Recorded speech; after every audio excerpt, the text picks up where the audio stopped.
This video covers section 8.5 from your text, and we are going to be focusing on systems of equations. Now, when you're talking about systems of equations, you've already learned this before in beginning algebra classes. We learned how to use the substitution method and the addition or the elimination method to solve systems when we have two equations and two unknown variables.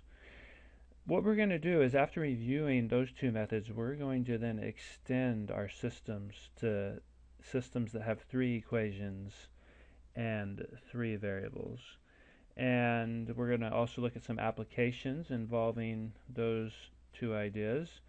But before we do any of this, we're going to basically talk about some definitions first and answer some review questions about things that should already be familiar to you. So the very first thing I want to pose is, how many solutions does a linear equation have? When I'm talking about a linear equation, we've already seen that the graph of a linear equation is just a straight line. So I have here on the screen my xy axis with a red linear equation, the graph of a linear equation, and you can see that this red line right here has an infinite number of points on it. And each of those points, xy, is a solution to the linear equation. It's a solution to equations that look like y equals mx plus b. So how many different pairs, xy pairs, are there? There's an infinite. How many solutions does a linear equation have? It has infinitely many solutions. Now the question arises then, if a linear equation has infinitely many solutions, or in other words its line has infinitely many points on it, how many solutions does a system of linear equations have? And when we talk about a system, what we're talking about is what happens when we have two lines. We have, say, a first line shown here in red, and then we have a second line in blue. It's a system of linear equations. Well, each of those two lines, both the red line and the blue line, each have an infinite number of solutions. However, this one point where they intersect is the only solution that they have in common. So in this example, there would only be one solution. Now, the next question arises, how many different scenarios can arise when you have two lines? We can see that two lines could intersect in one place, but you could probably think of some other situations that could arise. There's actually two other situations that happen when we have a system of linear equations. The first one that comes up is what happens when we have parallel lines. So in other words, maybe the first line looks like that, and then the second line, the blue line, has the same direction, however it is parallel and never crosses. And each of these lines again have infinitely many solutions by themselves, however there's no solution that is shared. So this is one where we would say the system has no solution. And then the last situation that can arise is maybe we have a red line, a first equation, and then our second line is the exact same line, one right on top of the other. And here you can see that each of the points on both lines are exactly the same as points on the other line. There are infinitely many shared solutions.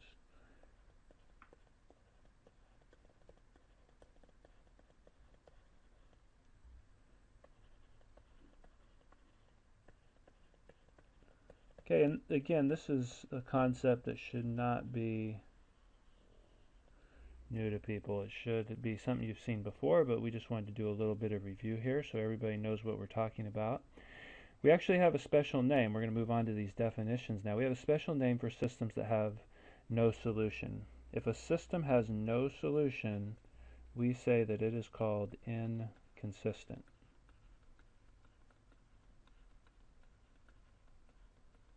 However, if a system has a solution, it is called consistent.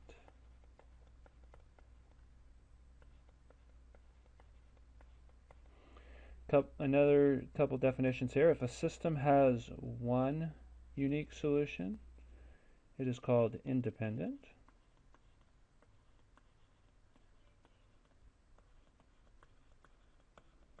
And if a system has infinitely many solutions, it is called dependent.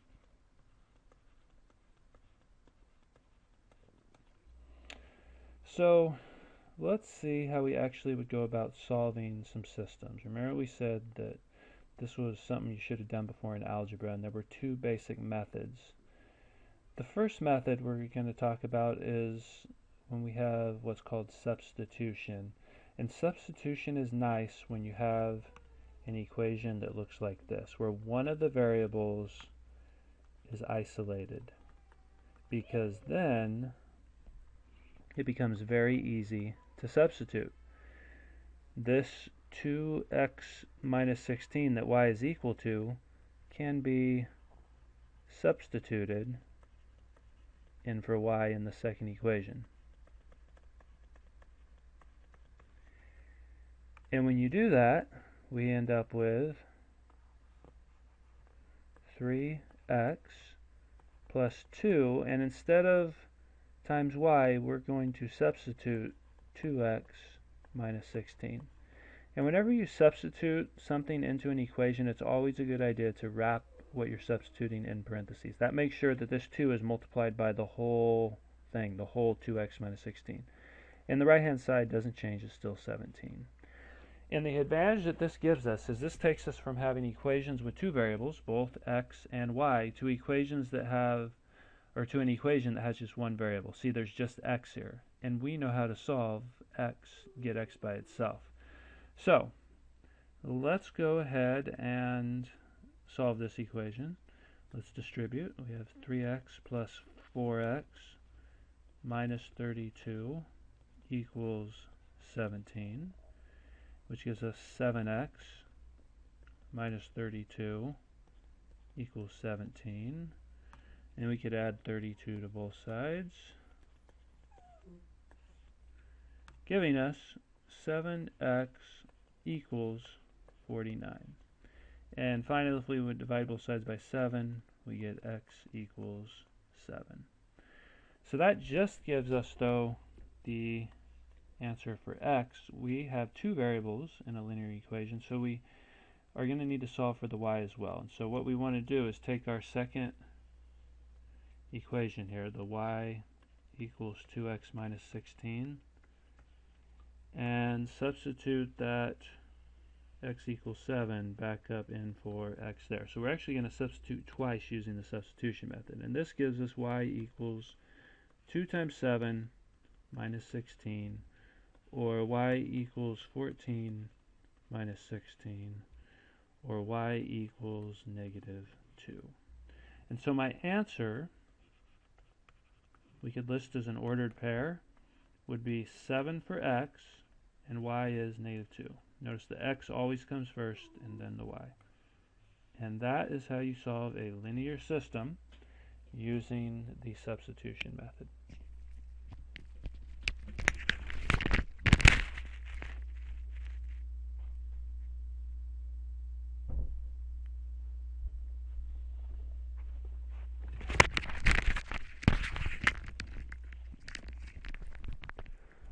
So the next one is also a system that looks like would be good for substitution, but something interesting is going to happen.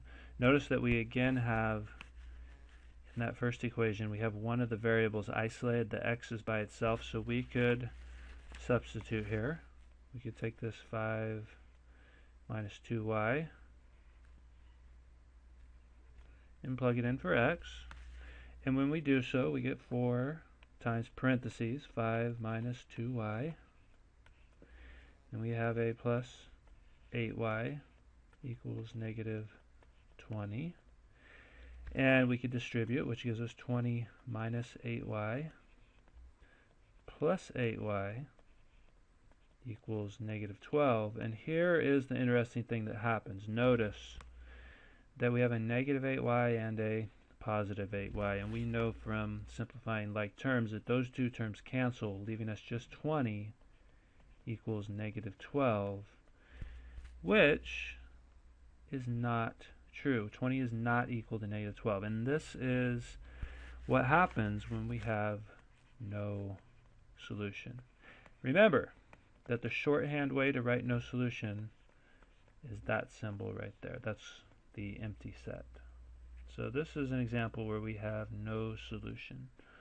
Okay, let's go ahead and talk now about the second method I mentioned earlier, and that's the elimination or the addition method. This is an example where, notice, there's no x or y isolated. It's not a good candidate for the substitution method. However, elimination works beautifully here. Now, before we even talk about elimination, this is the place where this system is what I like to call ugly. It's ugly because it has fractions. Nobody wants to work with anything that has fractions. Now, we already learned, luckily, how to deal with fractions, how to make this system much, much cleaner. We can just multiply everything by the least common denominator, which in this case for the top equation is going to be 12,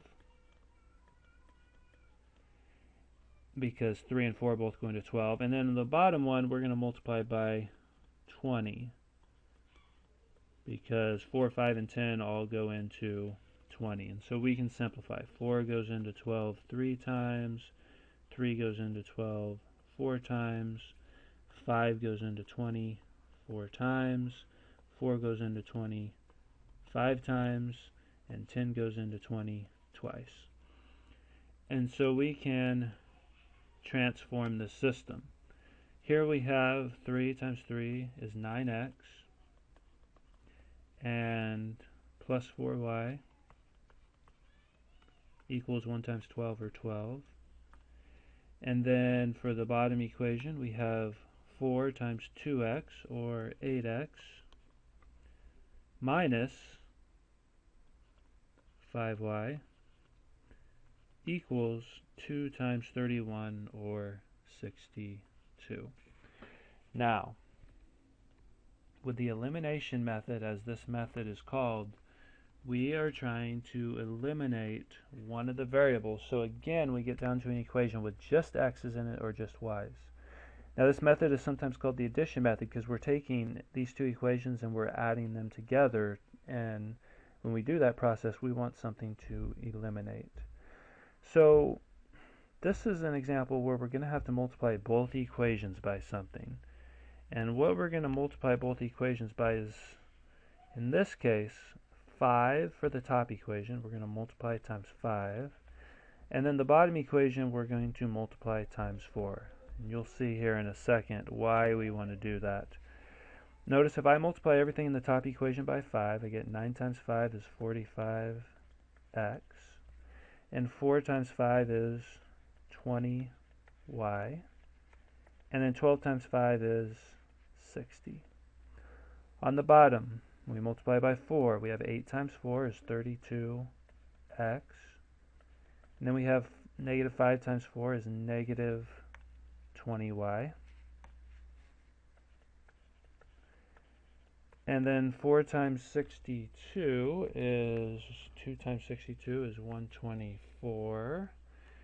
And 4 times 62, or multiply that times twice. And 4 times 62 is 248.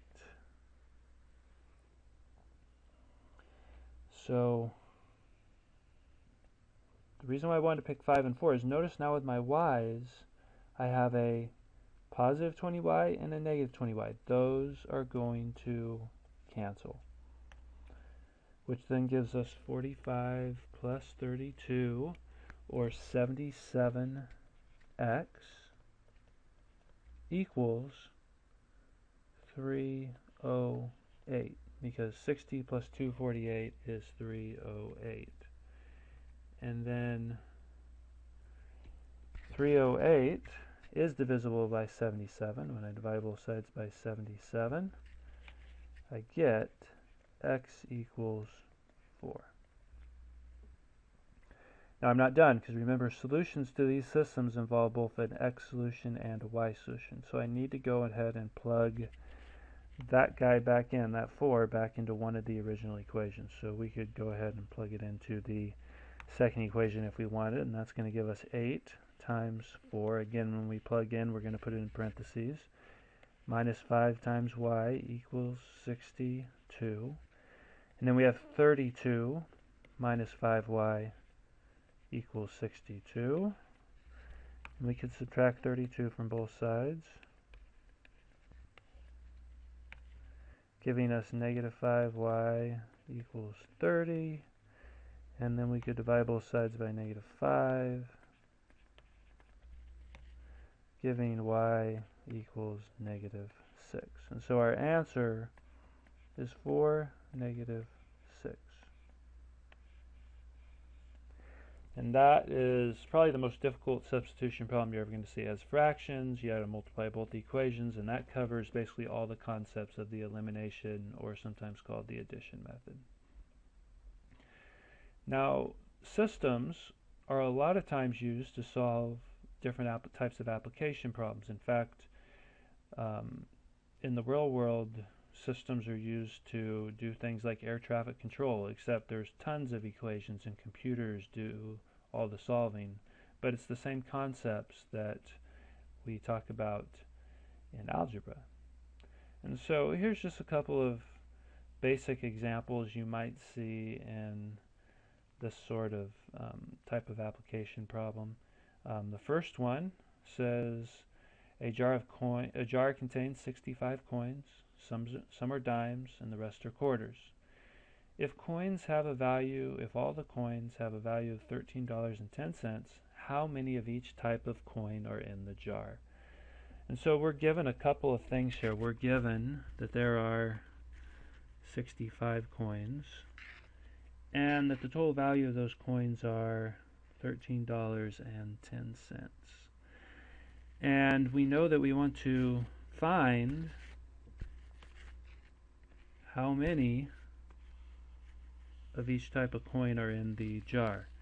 And so what I like to do first is, once we know what we're given and what we're trying to find, I like to set up some variables or define some variables that we are going to be solving for. And it says in green there, how many of each type of coin are in the jar? Well, we have two types of coins.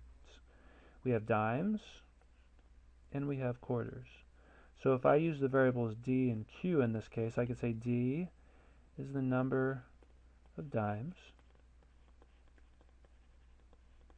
and q is the number of quarters.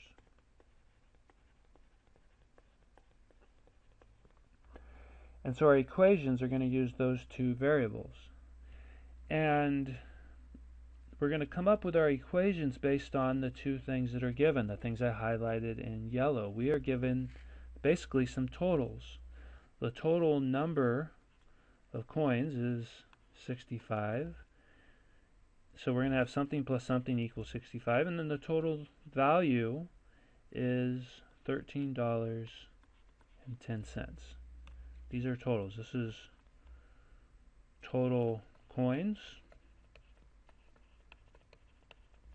and total value. And it's really nice to think about total, or setting up total equations, because it usually looks like I mentioned something plus something equals a total. Or in this case, if we're talking about total number of coins, the number of dimes plus the number of quarters equals 65. Likewise, how do I get the total value of coins? Well, when we're adding up money, it's basically how many dimes we have times 10 cents plus how many quarters we have times 25 cents. In other words, 0.10 times the number of dimes plus 0.25 or 25 cents times the number of quarters equals $13.10. So we have here one equation, two equations. We just came up with a system of equations that we could use to solve this problem. Notice just like in the examples we just looked at previously, there are two variables and there are two equations. And you could use substitution or elimination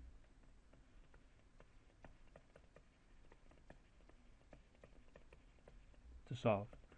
For time's sake, we're not going to go through and solve all of these problems. We're just going to talk about how to set them up because we already talked about how to solve them. Alright, let's take a look here at our next example. Read through it here. It says Faustino deposited a total of $7,500 in two bank accounts. One of the accounts paid 6% annual interest, while the other paid 3% annual interest. If Faustino earned $387 in interest during the first year, how much did he deposit in each account? So, just like in the last problem, the first thing we probably want to do is figure out what we're trying to solve for and set up variables for that. And remember, we looked in the last sentence for that. It said, in the last sentence, how much did he deposit in each account? Remember, there were two accounts. There was a 6% paying account. So let's call that maybe X. X is the amount in the account that paid 6%.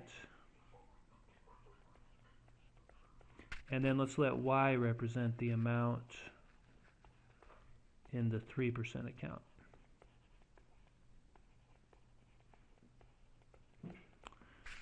Okay, and remember, just like in the last problem, one of the first things we were looking for to help us write our equations was totals. And here again, look, we have a total. It says a total investment, or the total amount deposited was $7,500. That was the amount deposited. And then there was also the interest that was earned, the total interest that Faustino earned during the first year. And so one of our equations is going to be equal to 7,500, and then the other one is going to be equal to 387. So how do we come up with those equations? Think about it for a sec. And we know that if X is the amount in one account and Y is the amount in the other account, what's going to be equal to 7,500, the amount in both the accounts combined? Well, it's got to be X plus Y, right? Now the second one is not quite as straightforward. You may remember this back from a previous class, but how do we calculate interest? Interest is equal to the principal times the rate times the time. Let's label those. This is interest is equal to principal. Principal is just the amount invested. It's the amount times the interest rate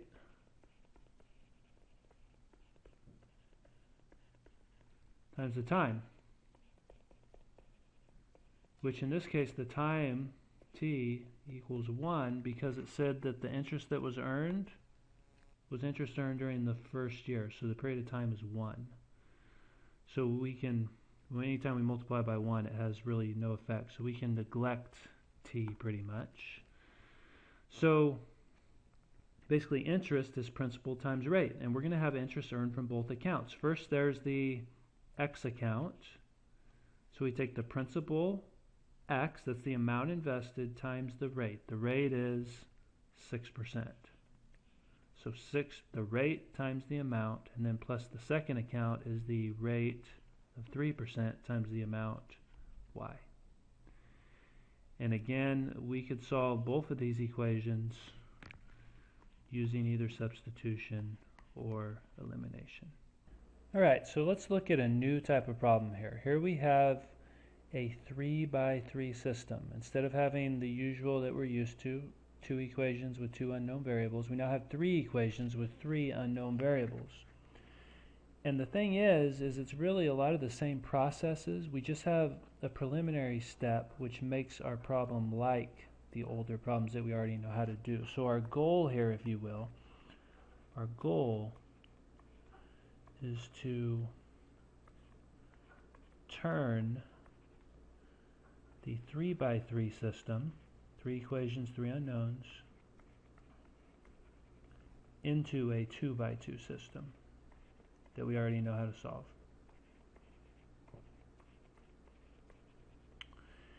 And it's a pretty lengthy process, so let's go ahead and start here with step one. Step one is that we want to eliminate the same variable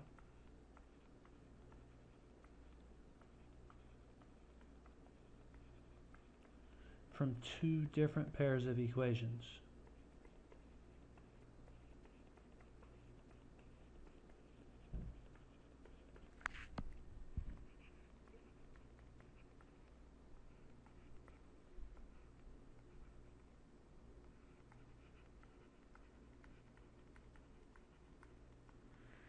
So if I'm looking at this problem, I might choose to eliminate the variable y, because I noticed that 4 and 6 are both multiples of 2, and we're going to eliminate the exact same way that we did in the 2x2 problems. We're going to use the elimination method. So if I call this equation 1 and equation 2 and equation 3,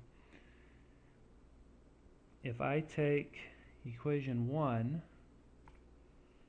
again, equation 1 is the 3x plus 2y plus 5z equals negative 8. And I take equation 2,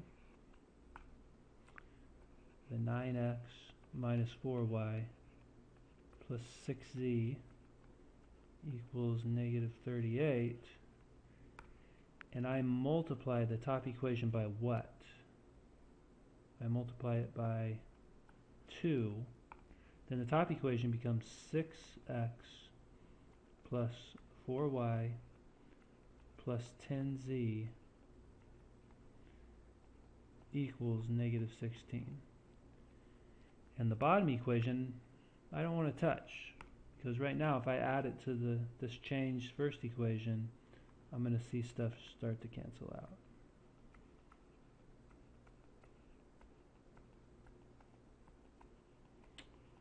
So if I add, the x's make 15x, the y's cancel, I get plus 16z equals, what's that, a negative 54. Okay, and that's a new equation. Let's call this equation 4. Notice it only has two variables in it. Now in step 1, notice I said eliminate the same variable from two different pairs of equations. So let's now, instead of using equations 1 and 2, let's use equations 1 and 3. 3x plus 2y plus 5z equals negative 8, and 9x, equation 3 is negative 6x minus 6y plus 7z equals negative 62. And what do we want to multiply the top equation by? We want to multiply it by 3. Don't change the bottom one. And if we multiply the top equation by 3, we get 9x plus 6y plus 15z equals negative 24.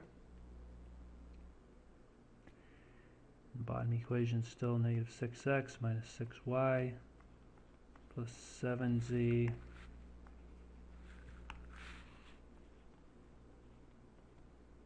equals negative 62. And if I add, I get 3x, the y's cancel again, plus 22z equals negative 86. And we have another new equation. Let's call this equation 5. Okay, so now we're down to step 2. Step 2, we've got our two new equations with two variables. So we want to solve this new 2 by 2 system, which we already know how to do. We want to solve equations, we want to take equations 4 and equations 5 and solve them. So let's rewrite them here. Equation 4 was the 15x plus 16z equals negative 54, and then equation 5 was the 3x plus 22z equals negative 86. And what do we need to do to be able to solve this? Well, I think the easiest thing to do is to take the bottom equation and multiply it by negative 5. Multiply by negative 5. Don't change the top one. The top one we'll leave as 15x plus 16z equals negative 54. But the bottom one is now going to be negative 15x, because 3 times negative 5 is negative 15. And then 5 times 22 is negative 110 z. And then 5 times 86 is 430. And it's going to be a positive 430. And now we can go ahead and add, because as you can see the x's cancel, and if I add 16 to negative 110 I get 94z, and if I add negative 54 to 430 I get 376. This was a negative 94z. And then if I just divide that by negative 94, we get what? We get negative 4. So we get z is equal to negative 4.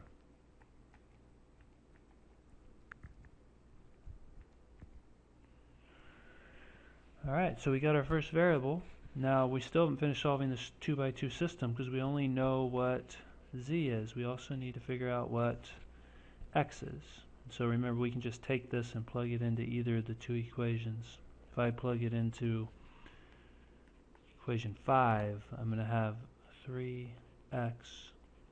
plus 22 times a negative 4 is equal to negative 86.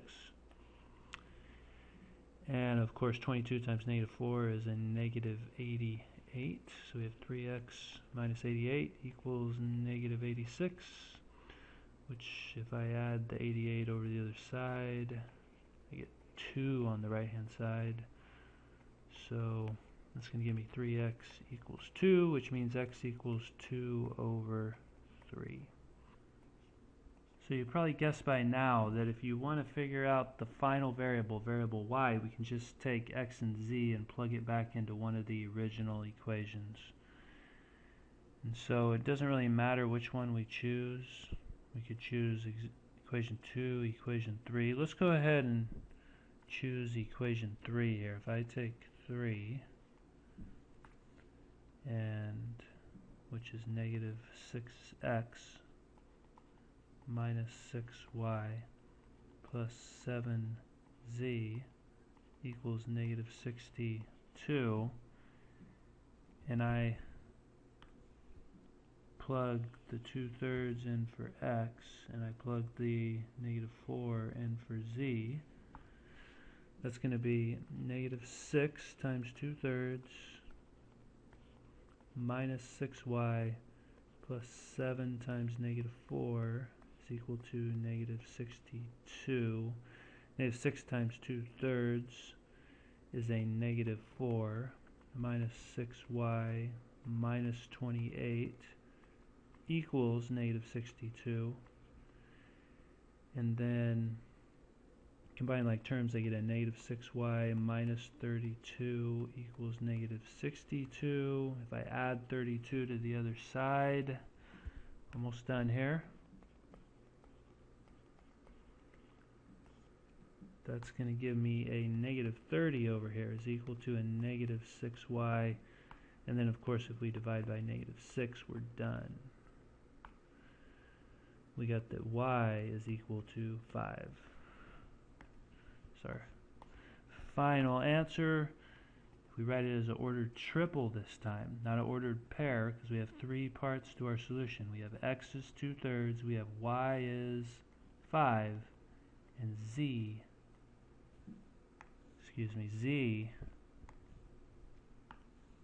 is negative 4. So besides being able to solve one of these by hand, we also need to be able to look at different applications involving systems of equations. And that's what we're going to do in the next few examples. We're not going to solve them all the way out because we've just gone over how to do that. We're just going to set them up. So let's move on and try one of those. Let's read through the problem, see what's given, see what we're trying to find. It says Abraham, that's one of the things that's given. Abraham is 8 years older than Belen. And the sum of Belen's age and Celeste's age is 3 years more than twice Abraham's age.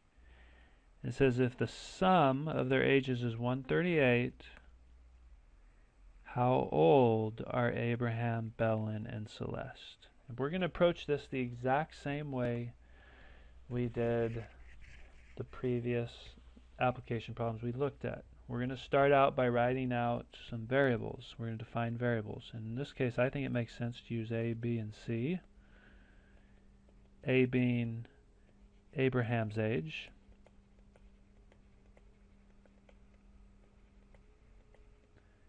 B defined as Belen's age. And then C defined as Celeste's age.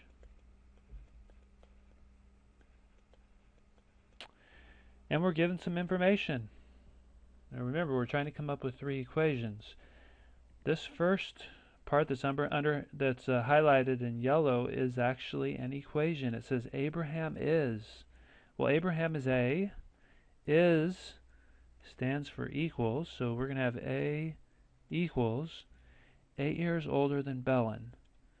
Belen's age B plus 8. There's our first equation.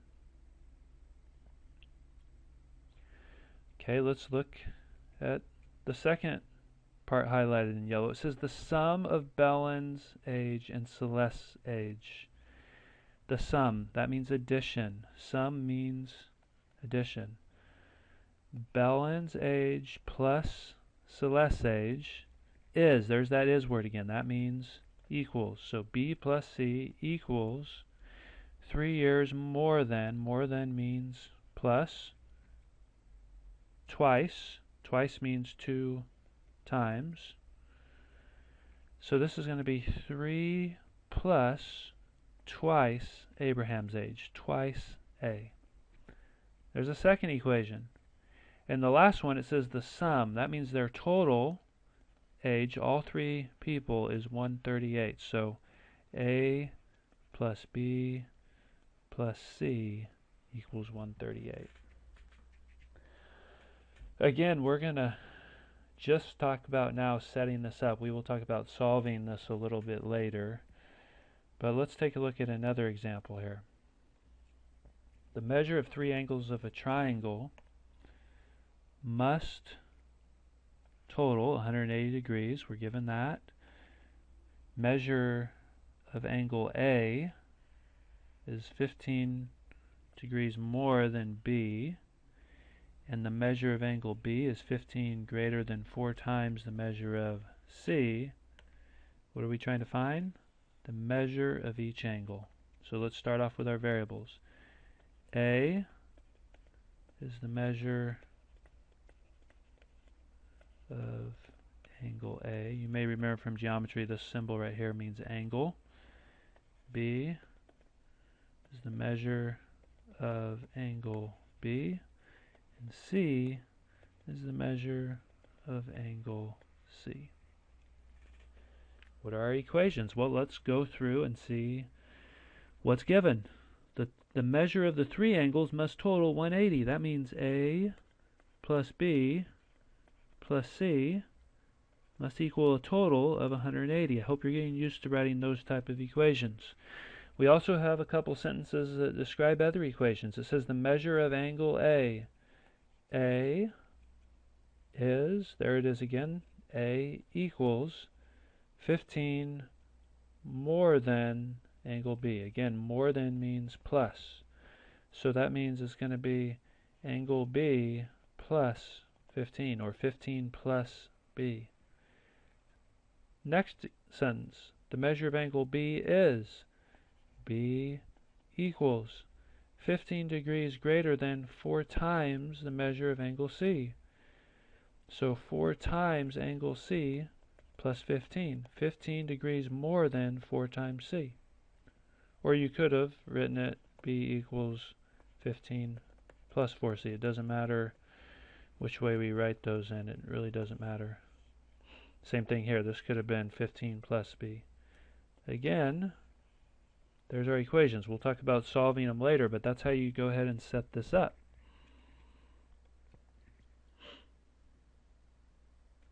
Let's talk about the next one.